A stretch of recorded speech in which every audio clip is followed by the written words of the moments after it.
So way back in actually it was 2014, 2015. Or it might have been the end of 2013 on to 2014. This was where that plot was. I actually also visited my aunt. Now she's a religious fanatic. Her husband has since passed away, so a lot of people are saying, well, not a lot of people. I think one person kind of felt bad, but I didn't know her at all. I met her once or twice when I was a little kid. Anyways, the one time that I met her, in 2014, I stopped by because I had at the time I didn't have anybody to manage the properties. My property manager had absconded. Leland Stanford or whatever his name was, Leland Deering, that was his name. Anyways, and so I had to ride in Peoria, to operations, Santa Barbara and LA, things like that. And anyways, at the time that I visited her, she took the time to, potentially be the property manager for the houses. Her and her husband at the time, Robert, did not take the position. I said, okay, that's fine. I paid them for the time, probably about 10 times the amount that they should have been paid, because at the time I had a fair amount of money. Now, at the time, they're religious fanatics, and I wasn't really that religious at all.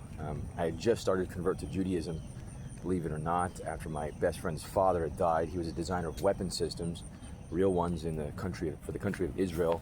Also sold his weapon systems to Lebanon and Germany and things of that sort.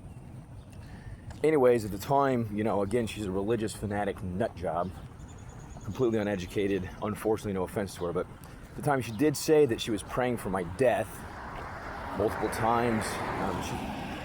She wasn't harmful, but she just made it clear that she was adversarial against me, and any time that I spent around her would be detrimental to my well-being.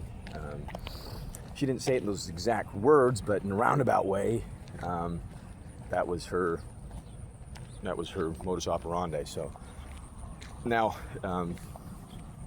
so that's that. Anyway, so that's a true story. Ironically, oh yeah, she's supposedly royalty or something like that. But you could have fooled me. Anyways, until next time, over and out. Oh, my father also consistently says, he's in one of these recordings, randomly while we were having a discussion, he doesn't say it like, I'm gonna kill you with a gun and have a gun with him, but he did say in roughly English, the old covenant allows people to stone people to death. And I was like, okay, what is that supposed to mean? And I know you're an old guy, so you're not gonna be able to follow through with that, but does that mean you're gonna defame me or say some lie or have something? And believe it or not, the next day, I don't know, maybe some lie perpetuated, and my character was defamed. Anyways, I'll leave it up to you next time. Bye.